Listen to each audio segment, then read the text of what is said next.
You finally hit that big salary milestone you've been chasing for years. But for most people, reaching that number doesn't create freedom. Instead, it triggers a hidden, massive financial trap. The standard middle-class playbook relies entirely on active income. You trade your time and expertise for a paycheck. It's a reliable system, right up until the moment you stop working. If your labor stops, the cash flow drops to zero. The wealthiest 1% operate differently. They focus their energy on building portfolio income, systems and assets that generate cash completely independent of their daily time or physical effort. If you only increase your active salary without building a portfolio engine to match it, you aren't actually getting closer to freedom. You're just running faster and faster on the exact same financial treadmill.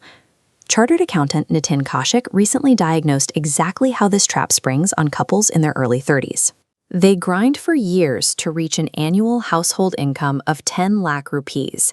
As this diagram shows, that milestone is usually followed by immediate, heavy lifestyle upgrades.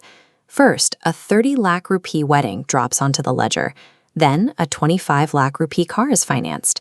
Add in a 20,000 rupee rent payment and 10,000 rupees in school fees, and you create a continuous monthly drain at the base of your finances.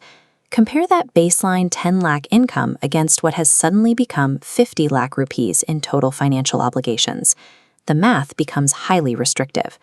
The true danger here isn't buying a coffee every morning or failing to budget. The mistake is committing years of future cash flow to fixed expenses before any parallel wealth-generating assets have been built to support them. The way out starts by redirecting a portion of your active income. Instead of immediate lifestyle upgrades, that money goes into dividend-paying stocks and systematic investment plans, or SIPs. This formula is the engine of the wealthy, the equation for compounding interest. Pay attention to the exponent, T for time. On this graph, the flat line is simple interest, but compounding creates a sharply rising exponential curve by earning interest on accumulated interest. While the mathematical possibilities of this curve are massive, it isn't a get-rich-quick scheme. It requires strict discipline and years of uninterrupted time to actually work. Getting into this cycle early is the only viable way to outpace the natural creeping costs of getting older and upgrading your life. Of course, stocks are just one part of the equation. Real estate is another classic wealth builder, but it has historically demanded huge amounts of upfront capital, locking out the average salary earner. The modern workaround for this is a REIT, or a real estate investment trust. This allows multiple investors to pool their money together to purchase massive commercial properties.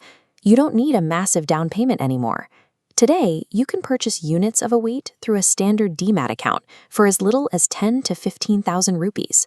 This schematic illustrates the legal mechanism that makes them so powerful. By law, REITs are required to take at least 90% of the cash flow they generate from rent and distribute it directly back to unit holders twice a year. You can pair this with peer-to-peer lending.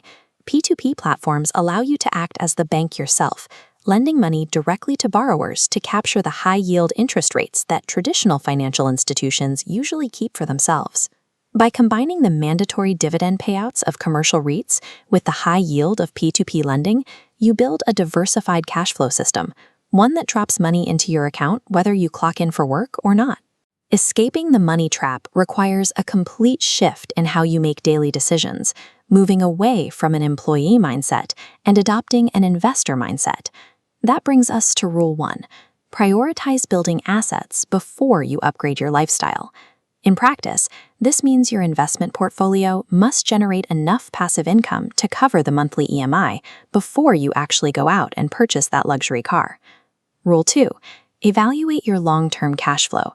Look closely at how a single massive purchase today restricts your ability to save and invest over the next 10 years. And Rule 3. Maintain financial flexibility. Moderating your discretionary spending as your income rises ensures you can adapt to life surprises without being strangled by fixed commitments. Having a high salary is comfortable, but true wealth is having the option to walk away. You only get that option when your money works for you. Subscribe to the Sharads Wealth Desk